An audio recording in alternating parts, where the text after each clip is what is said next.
welcome and welcome back, you wonderful viewers. I am your host, as always, Blue Dragon of Blue Dragon Games, and welcome to the JohtoLocke. Those of you familiar with the Pokemon Nuzlocke challenge, still stick around while I explain the rules, please. So this is a modification of the Nuzlocke challenge for those of you who don't know what a Nuzlocke is or just want a refresher. It is a Pokemon challenge in which you can only capture the first Pokemon you encounter per route. You must give that Pokemon a nickname, and if a Pokemon faints, it is considered dead and must either be released or boxed permanently. For the sake of record keeping, I chose to put them in the box. Now, what makes the JohtoLocke unique is that I am only allowed to use Pokemon whose lines end or start in Johto. That means Pokemon like Zubat, who eventually becomes the Johto Pokemon Crobat, are allowed. And Pokemon like Swinub, who evolves eventually into Mamoswine, are also allowed. However, Porygon 2, in the Gen 4 Johto remakes, is not allowed, as its line neither starts nor ends in Johto, despite Porygon 2 itself coming from Johto. Now, onto the clauses and add-ons to the run. In addition to the JohtoLocke restriction, I am using the duplicate species clause and the shiny clause, meaning that duplicate evolutionary lines do not count as encounters and can be ignored, and that shinies can be captured even if I've already made my encounter for the route. Do note that never came up. And lastly, legendaries are allowed, though I don't enjoy using them. Items are allowed in battle. This is not a hardcore Nuzlocke. I am not good enough for that. And roaming legendaries are only counted as an encounter on the route they are captured. Again, this did not come up, but it was to protect me from the RNG. And finally, for events such as the Safari Zone and the Bug Catching Contest, the encounter is counted only when a capture is made. So I have as many times to make attempts in the Safari Zone as I need, and in the National Park during the Bug Catching Contest. Without further ado, let's get on to the video. And we start off with Will. Now, I have to admit, the Elite Four was absolutely brutal. This was, without a doubt, the single hardest section of the entire run. And it all starts with this asshole.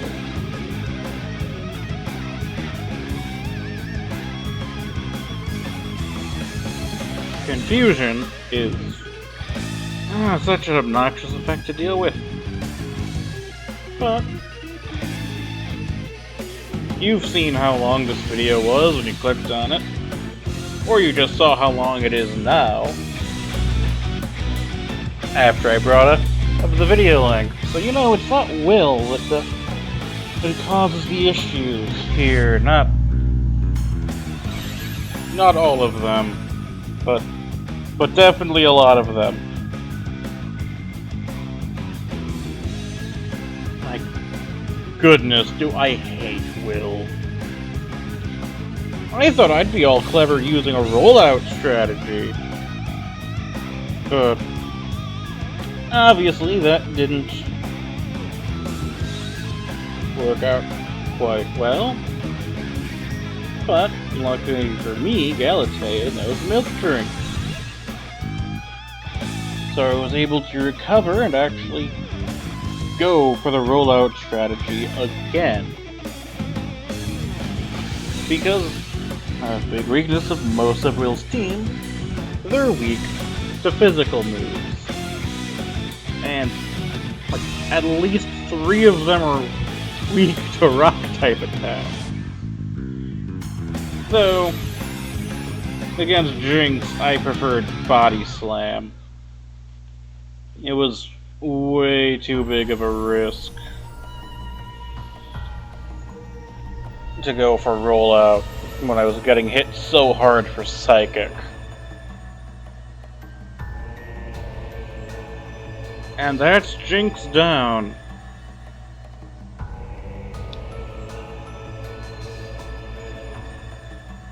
Hello, Zeus.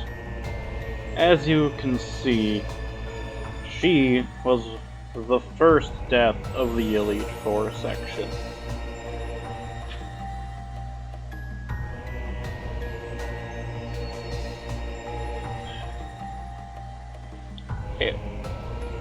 It's tough, and her death is coming up fast now. That was one of the deaths that hit the hardest, because I thought I had this.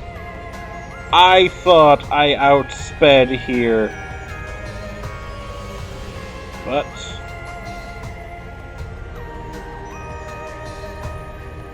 critical Psychic for 99 damage. Zeus fainted.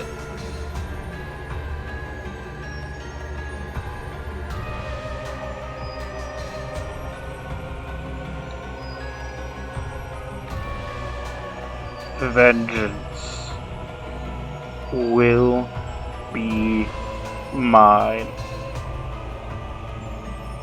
That Executor was not to be allowed to live. Not after taking one of the longest held companions in this entire run. Zeus, who had already done so very much. Only to be made to rest forever. I know, intellectually, it's all just pixels on a screen, but that's part of the point of the Nuzlocke challenge. You get attached.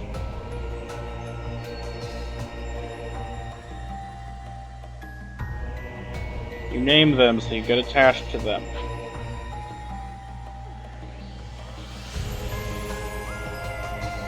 And some of them hurt. Great deal.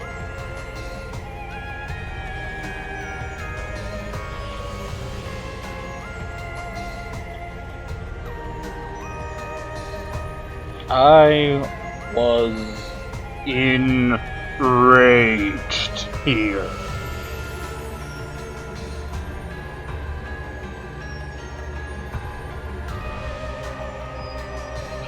Behind the screen, behind the controls, I was shouting my vengeance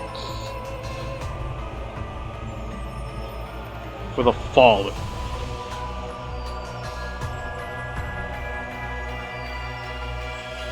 For the precious team member Will had stolen from me.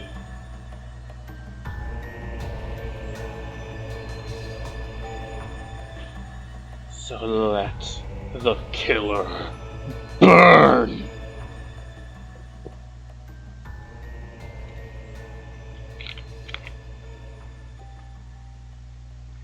Burn in the fires of my wrath! Fall!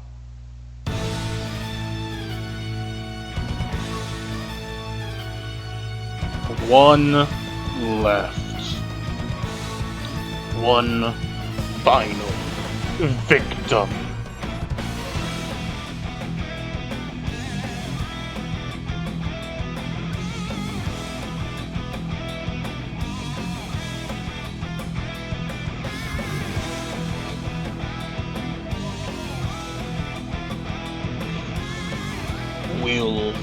Johto dies here and now.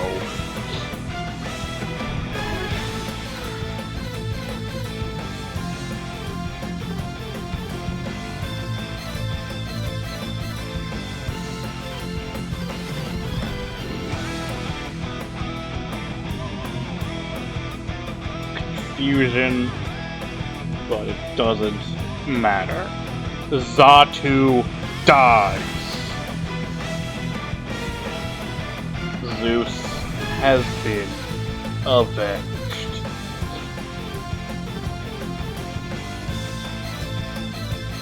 Will falls the first.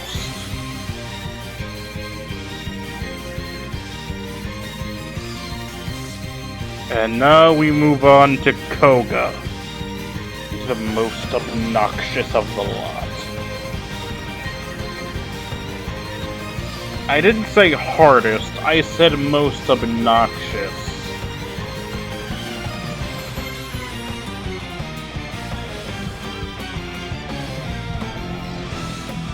His Pokemon, his bugs, puny and pathetic. They are easily crushed.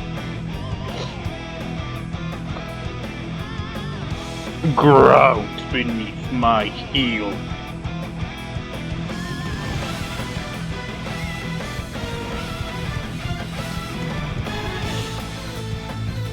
Elite Four, my sword is contempt. My heart beats with rage. My honor is hatred. You fall. You all fall.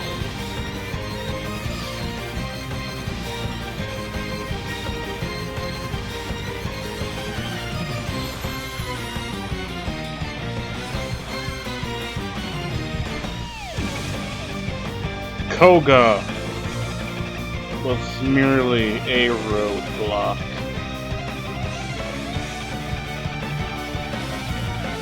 Oh yes, he could hit for all of 30 damage with his stab or wing attack. Oh well.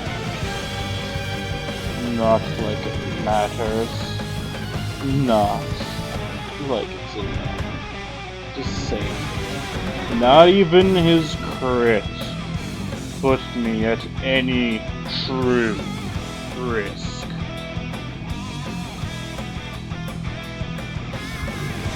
One last Zen headbutt, and the go bat.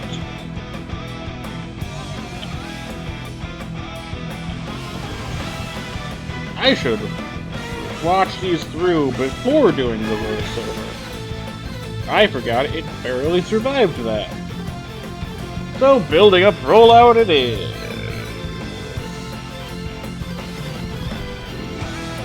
At least that's what I was planning. I am actually very grateful that it missed.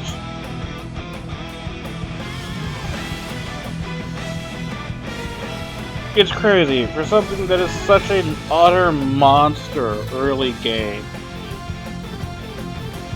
Miltank is not pulling that kind of weight now, when it matters the most. That's not really fair to say. Galatea performed amazingly in the battles that her contribution mattered. But the bat dies.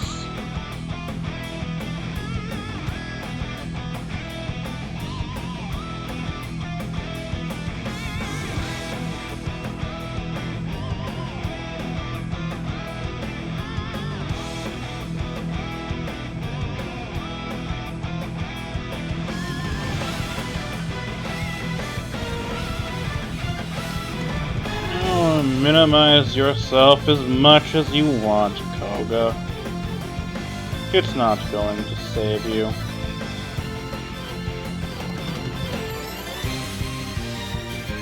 It never was going to save you. All your healing, all your tricks, not once, not one bit did it save you from me.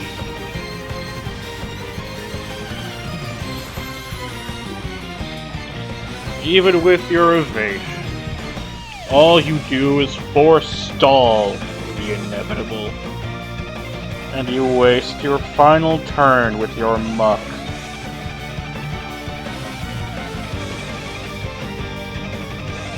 From here on out, there is no point in keeping Petus on the board.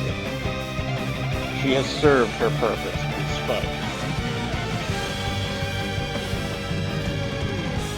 Especially when Apollo is such a better option.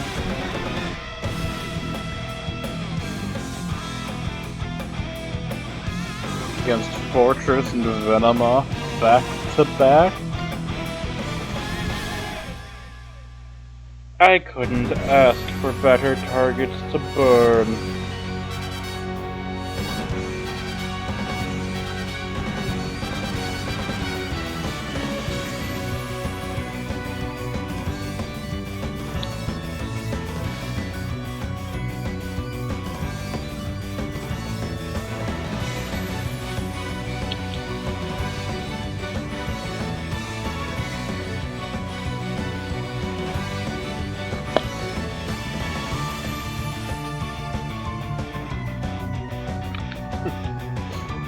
Boast as much as you like, Ninja. You die. You burn. Everything else. And thus Venomoth falls. 2 down. 3, 2, go. Isn't that right, Bruno?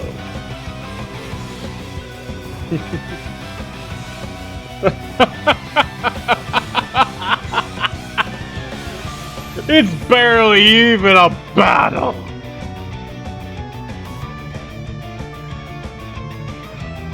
Oh, sure. Oh, sure. It goes on for a couple of minutes. But it's not because he was a genuine threat for most of the fight.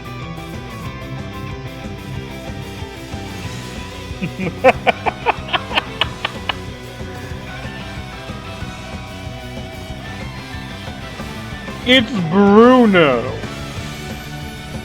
Even in HeartGold and Soul Silver, he's a fucking joke.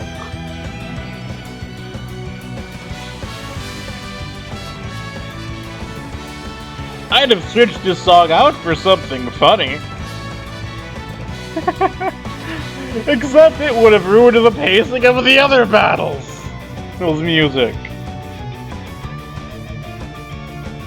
Like, I get it.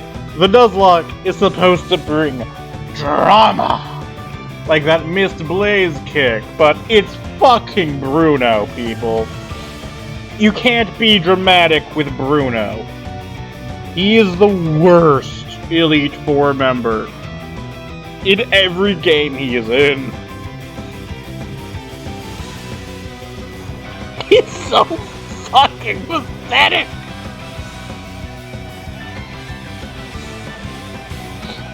It doesn't matter! It's Bruno! I feel bad including this fight! I genuinely feel bad leaving most of this fight in here. Because it's Bruno. You're seeing what type of a joke I'm making him. Yeah, stab Earthquake from Onyx. That would be scary. if you didn't have a base attack stat less than a fucking Pidgey. You hit weaker than an unevolved bird. Onix is a joke of a Pokemon. And here it is. Bruno's only Pokemon that is a threat. Machamp.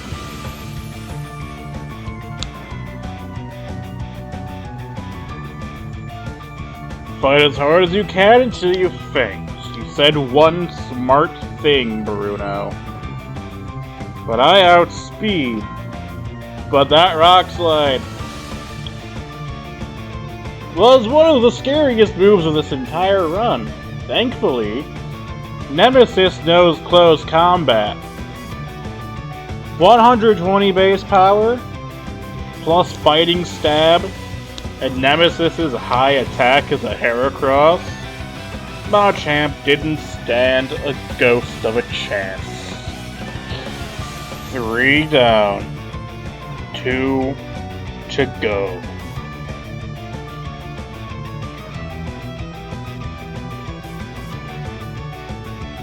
Karen is about as much of a joke as Bruno. At least with my team. Almost funny. Or sad, rather. Just... I adore Umbreon. It is one of my favorite Pokemon. One shot, one kill. The power of the Alpha Strike. Nemesis living up to her name again. The Elite Four took from me, and thus she enacts my vengeance.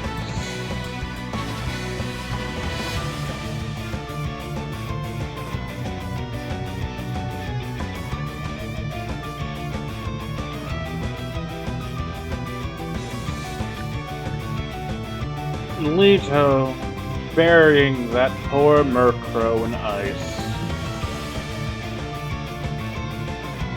Ripped to shreds in the ice shard. Houndoom. Oh, how scary. It's not like I haven't already devised an anti-Houndoom stratagem. Her name is Thetis. Allow her to drag you into the depths.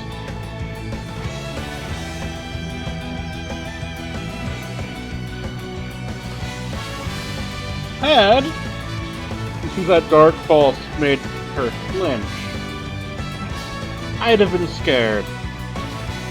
Nay, I would have been screwed. Unfortunately for Karen, she cannot stop me. What better to round out this battle against the darkness than the cleansing power of fire? Apollo burning as bright as his namesake, turning Vileplume into its own pyre.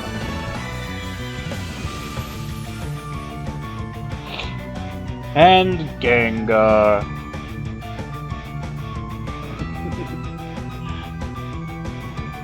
The shadow of a shadow.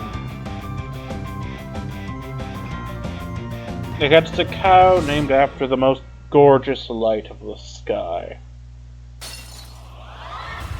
One missed focus blast.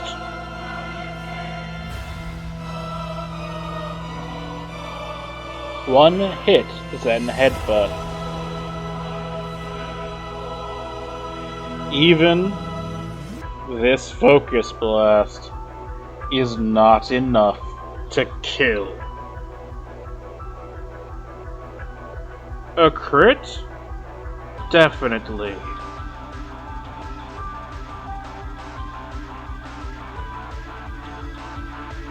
But this is where the true battle begins. And Karen falls 4 down. It's on to the hardest battle of this entire run.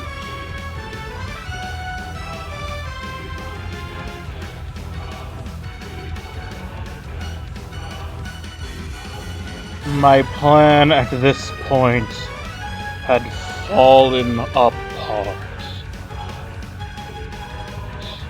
as it would seem. Had my recording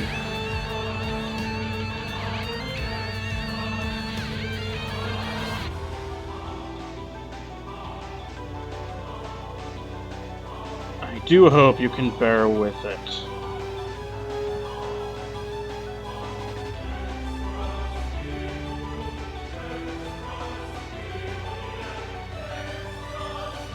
I had originally thought it was just an issue with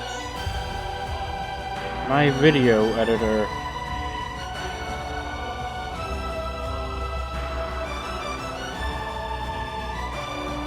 Gyarados is a beast.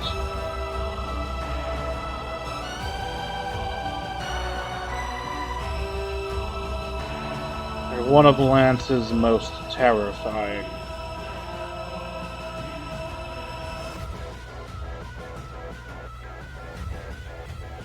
And here, with a heavy heart, I made a sacrifice.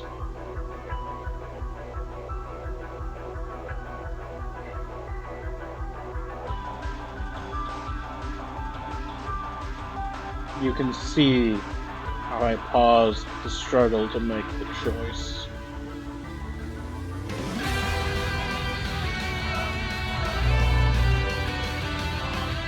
Cetus, the few battles she partook in,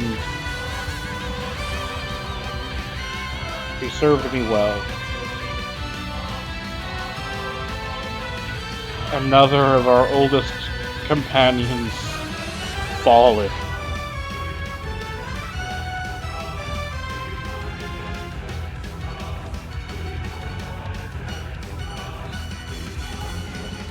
And so I fought to make sure that sacrifice would not be made in vain.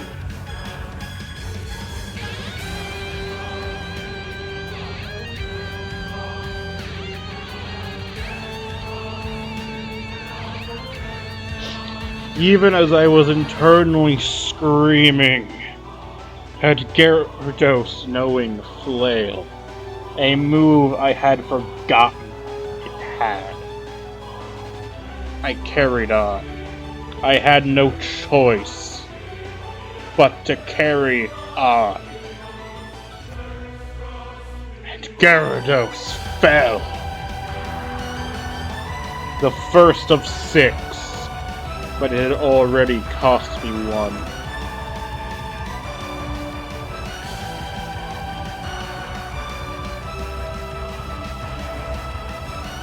Thus, Leto was sent out to do what she was always meant to do.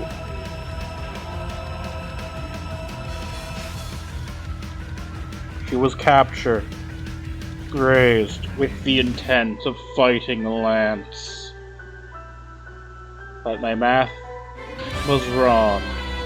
My preparations incomplete. It wasn't a one-shot of the Dragonites like I thought it would be.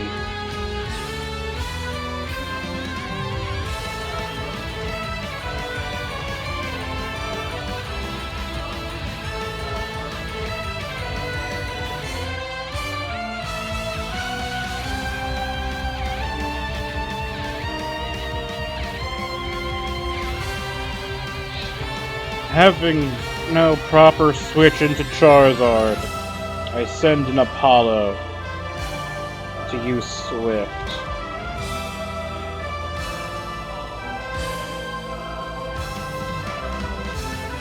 But I tried to come up with an actual play. So I went with the tried and true method. Roll out. In the desperate hope it would work. So my heart stopped in my chest. Apollo at 5 HP. The companion I've had the longest this entire time. From Elm's lab to now.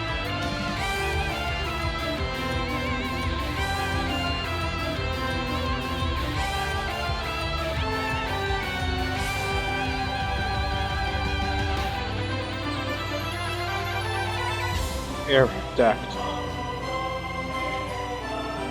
Without a doubt, Lance's most terrifying Pokemon. It is fast and it is strong. It is faster than me. And any Pokemon I have left.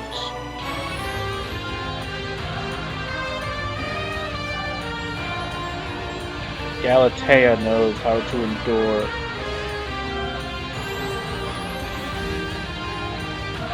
Knows how to fight.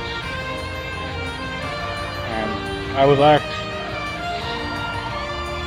I'm actually looking back on it, grateful for these two flinches that happened back to back, despite having been so unlikely to occur.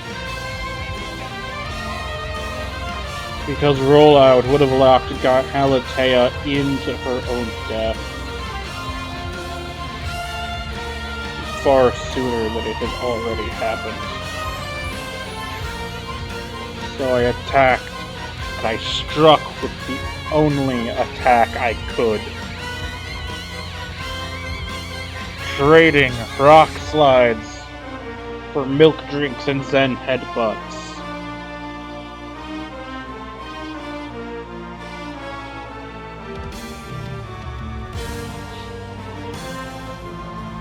But I asked myself if it would be enough. My heart stopped in my chest.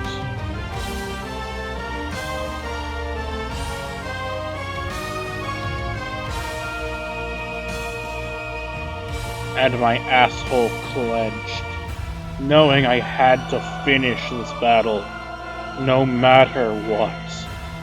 No matter the cost, I had to carry on.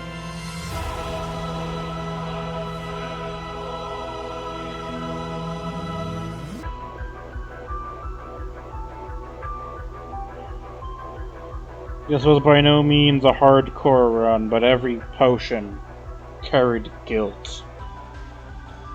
A reminder that by my own rules, perhaps the sacrifices I made weren't necessary.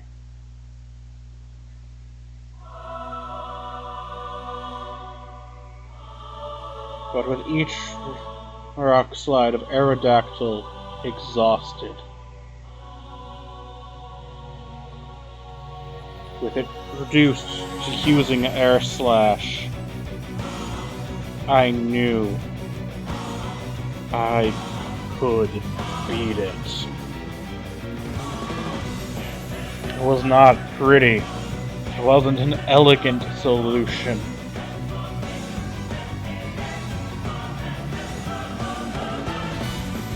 But Galatea proved her worth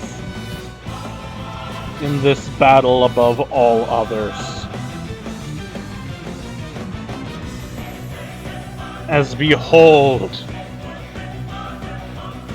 Rollout, given the time to build, to bring Lance to the brink,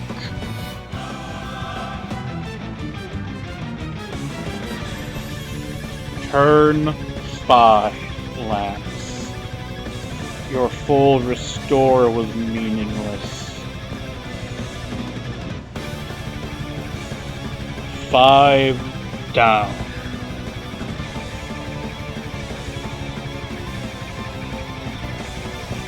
The final Dragonite.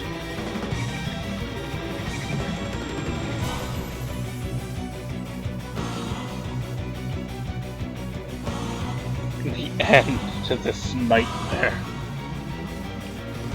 Death and sacrifice. Alright, so that was the Elite Four.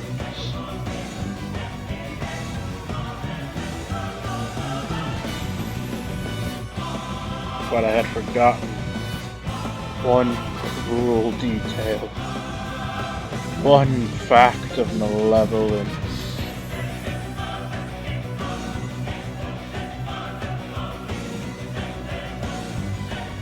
One point of terror. Outrage.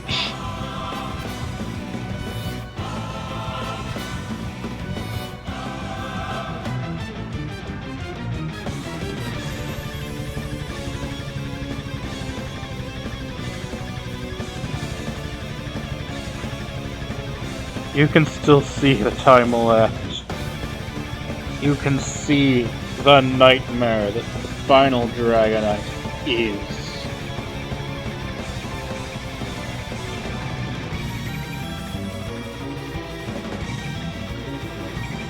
From full, it brought Nemesis down low to only 4 hit points. I thought I'd be sacrificing her this turn.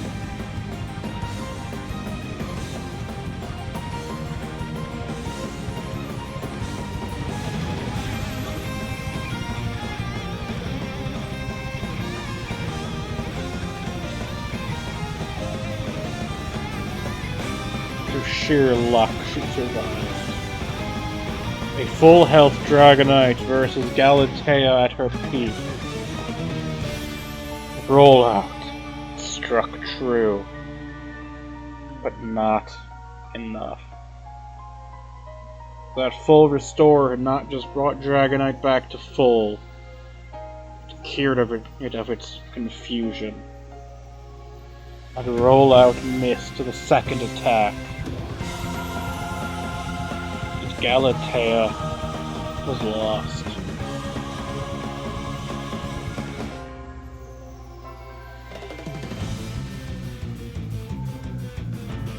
Down to only Nemesis and Apollo. Once more, I thought I would be sacrificing Nemesis to safely bring Apollo into the battle. But it wasn't a sacrifice.